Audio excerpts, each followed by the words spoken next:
praying, obviously, to their God for protection and for help. There was no help coming.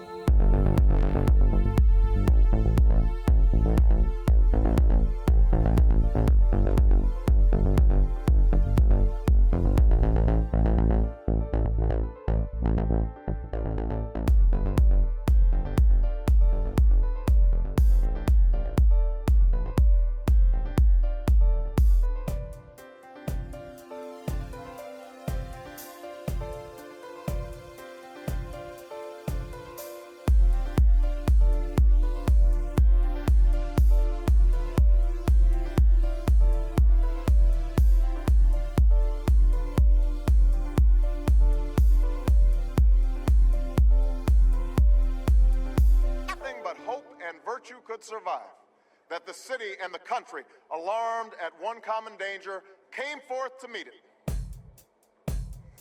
America, in the face of our common dangers, in this winter of our hardship, let us remember these timeless words.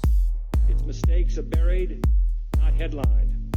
Its dissenters are silenced, not praised. No expenditure is questioned, no rumor is printed, no secret is revealed. No president should fear public scrutiny. I regret to tell you that very many American lives have been lost. As Commander-in-Chief of the Army and Navy, I have directed that all measures be taken for our defense. But always will our whole nation remember the character of the onslaught against us.